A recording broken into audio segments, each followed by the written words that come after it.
Olá, meus irmãos, que a paz do Mestre Jesus esteja em nossos corações. Vamos continuar o estudo do Livro dos Espíritos a partir da questão 913, egoísmo. Vamos lá?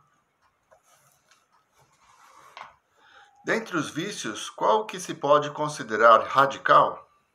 Já o dissemos inúmeras vezes, o egoísmo. Dele deriva todo o mal. Estudai todos os vícios e vereis que no fundo de todos há egoísmo. Por mais que luteis contra eles, não conseguireis extirpá-los, enquanto não atacardes o mal pela raiz, enquanto não lhe houverdes destruído a causa. Que todos os vossos esforços tendam, pois, para esse fim, porque aí é que está a verdadeira chaga da sociedade. Quem quiser aproximar-se da perfeição moral, já nesta vida, deve extirpar do seu coração todo sentimento de egoísmo, pois o egoísmo é incompatível com a justiça, o amor e a caridade. Ele neutraliza todas as outras qualidades. O egoísmo é aquela sensação que nós temos de defesa. Então, a preservação do corpo é uma forma egoísta. Então, eu vou resistir ao mal para sobreviver. Acontece que nós exageramos esse sentimento quando queremos primeiro para nós, em todos os sentidos. Quando temos dificuldade de compartilhar aquilo que nós conquistamos com as pessoas que convivem conosco. Essa sensação, às vezes, é inconsciente. A gente nem percebe. Um vizinho traz os filhos para brincar com os nossos filhos e aí tem uma briga. A tendência é que nós protejamos os nossos filhos. Por quê? Porque são nossos. E isso é um ato de egoísmo. Não é uma proteção simples. Avaliar com justiça e verificar exatamente o que aconteceu seria sim. E aí, orientar as pessoas para que não cometam mais erros. Mas a gente tem uma tendência de nos proteger, de levar em consideração primeiro as nossas necessidades, depois daqueles que caminham conosco. 914. Fundando-se o egoísmo no sentimento do interesse pessoal, parece bem difícil extirpá-lo inteiramente do coração do homem. Chegar-se-á a isso à medida que os homens se esclarecem sobre as coisas espirituais, passam a dar menos valor às coisas materiais. Além disso, é preciso que se reformem as instituições humanas que o entretêm e excitam. Isso depende da educação. Então, nós estávamos dizendo, o egoísmo é quando nós colocamos os nossos interesses à frente dos interesses do outro. Quando a gente se espiritualiza, as leis de Deus ficam mais evidentes na nossa vida. Então, sabemos que tudo nos é dado segundo as nossas próprias obras. E que cada vez que nós compreendemos, aceitamos e auxiliamos o nosso semelhante, nós estamos gerando algo positivo para nós mesmos. Então, a tendência de combater o egoísmo, quer dizer, de aprender a compartilhar a vida, o tempo e valorizar as pessoas que caminham ao nosso lado, ela vai aumentando à medida em que nós nos reconhecemos como espíritos imortais e vamos compreender a lei de amor, de justiça e caridade. O egoísta não vai fazer justiça, ele vai defender primeiro os seus próprios interesses.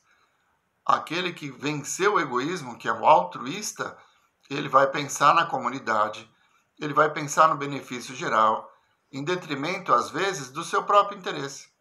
Então, esse sentimento ele só vai surgir quando nós conseguirmos nos ver como espíritos imortais. Quando as coisas desse mundo já não forem tão importantes assim, e os sentimentos e valores que construímos no nosso íntimo, que é o nosso verdadeiro tesouro, esses sejam construídos de uma forma a nos trazer felicidade futura. Então, o egoísta nunca vai ser feliz, porque ele depende de ter satisfeitas todas as suas necessidades. O altruísta, ele vai ser feliz, porque o seu interesse é de atender às necessidades do outro. E isso nada mais é que a lei de amor, justiça e caridade. 915. Por ser inerente à espécie humana, O egoísmo não constituirá sempre um obstáculo ao reinado do bem absoluto na Terra? É certo que o egoísmo é o vosso maior mal, porém ele se prende à inferioridade dos espíritos encarnados na Terra e não à humanidade em si mesma. Ora, depurando-se por encarnações sucessivas, os espíritos perdem o egoísmo, assim como perdem as outras impurezas. Não haverá na Terra nenhum homem isento de egoísmo e da caridade? E praticante da caridade? Há muito mais homens assim do que pensais, mas poucos os que conheceis, porque a virtude não busca ostentação. Se há um, por que não haverá 10? Se há 10, por que não haverá 1000? E assim por diante. Então, é como os espíritos nos dizem, né? Aquele que faz o bem, que a vossa mão direita não saiba o que faz a vossa mão esquerda. Ele não tem interesse em estar divulgando aquilo que ele está fazendo. O interesse dele é consigo mesmo, é aliviar a própria consciência de fazer tudo ao seu alcance em benefício daqueles que caminham conosco. Então, essas pessoas, elas passam incólumes, né? Elas não são notadas. O malfeitor, o egoísta, aquele que se prevalece da sua posição para levar vantagem, esse sim, ele gosta de mostrar o seu poder. Então fica em evidência. Como disse os espíritos, há mais pessoas boas do que ruins entre nós. É que as pessoas boas estão cuidando da própria vida, não têm interesse em ficar divulgando aquilo que fazem. Mas o resultado está aí, né? Muitas vezes não notamos, mas há pessoas que nos auxiliam todo dia, oferecendo um bom trabalho quando são nossos subordinados, oferecendo boa educação quando cruzam conosco na rua.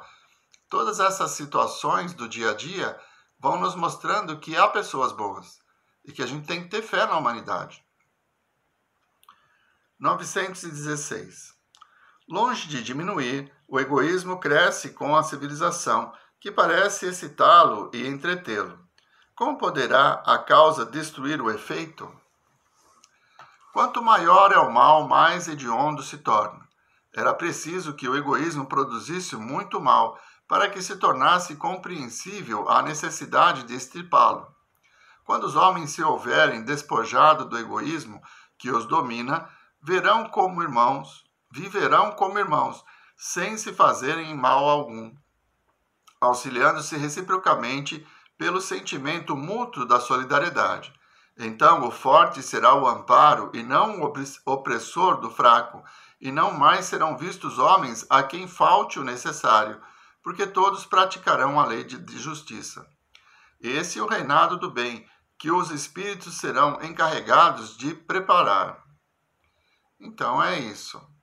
À medida que o espírito vai evoluindo, ele compreende os benefícios de se praticar o evangelho, da misericórdia, do perdão, da caridade, da humildade. Todas essas características nos afastam do egoísmo. E é uma tendência que nós busquemos essa evolução. Esse é o nosso destino. Todos fomos criados para sermos perfeitos. Então, à medida em que nós fomos evoluindo, a sociedade também evolui e tudo se transforma. Por isso, temos a certeza de que um dia a Terra vai deixar de ser um mundo de provas e expiações, onde nós somos forçados a provar que estamos melhorando, tanto pelas provas quanto pelas expiações, que são aquelas dificuldades da vida imprevistas, que vêm nos mostrar que existe um mal em nós que precisamos vencer, mas que ainda não admitimos. Quando o mundo se torna um mundo de regeneração, nós já temos consciência de que todo o mal que vivemos é fruto das nossas escolhas. Então faremos escolhas melhores. A regeneração nada mais é que, admitindo as nossas imperfeições, lutar contra ela.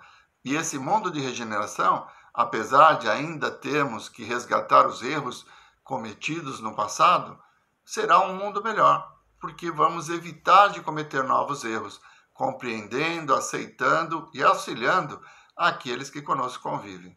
Então, como ele disse, o mais forte não mais vai subjugar o mais fraco, vai auxiliá-lo para que ele também seja forte. Não haverá falta do necessário, porque Todos estarão resgatando os seus erros e aquele que pode fará caridade para aquele que ainda precisa aprender novas lições. E isso transformará a Terra numa sociedade melhor. 917. Qual o meio de destruir-se o egoísmo? De todas as imperfeições humanas, a mais difícil de extirpar é o egoísmo, porque resulta da influência da matéria, influência de que o homem, ainda muito próximo de sua origem, não pôde libertar-se, já que tudo concorre para mantê-la: suas leis, sua organização social, sua educação.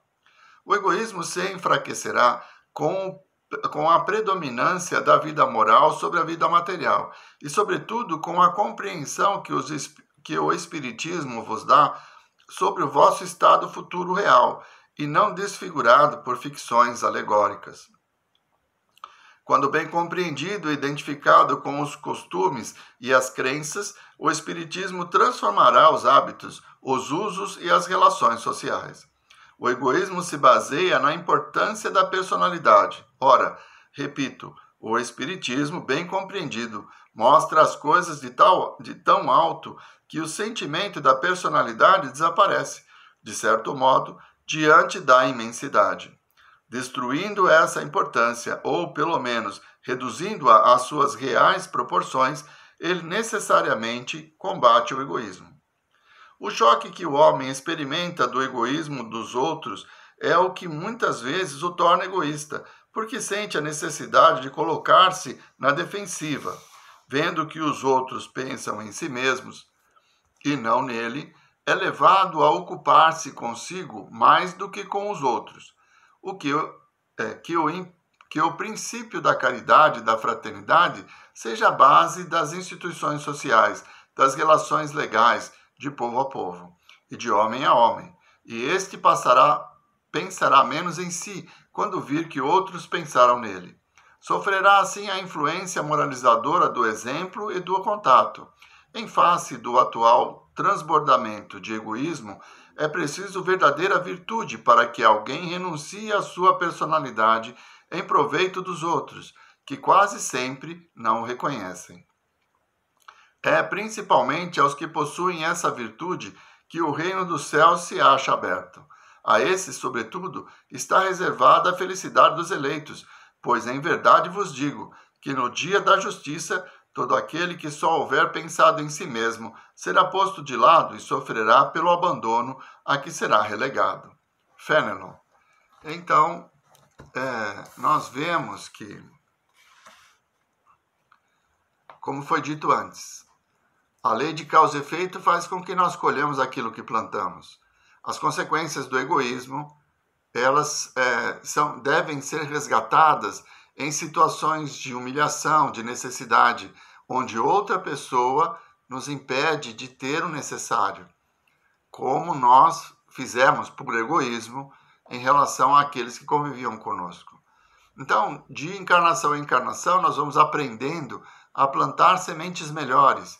Por isso, o combate a essas paixões, tanto o orgulho quanto o egoísmo, que são as principais causas, as principais chagas da humanidade. Vamos parando por aqui.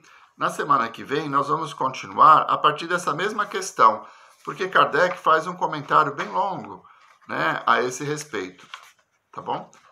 Então, retomaremos nessa mesma questão, lendo esse comentário do Kardec, que nesse momento eu não consigo, porque o nosso tempo já está esgotado. Vamos à prece? Amigo Jesus, Mestre incomparável, abençoa, Senhor, a nossa jornada, que a cada dia possamos compreender a necessidade de transformação, de combater as nossas más tendências e nos tornarmos pessoas melhores. Que o conhecimento nos liberte para que esforcemos-nos cada dia mais a sermos pessoas melhores. Muito obrigado, Mestre Jesus. Muito obrigado, meus irmãos. Uma boa semana a todos.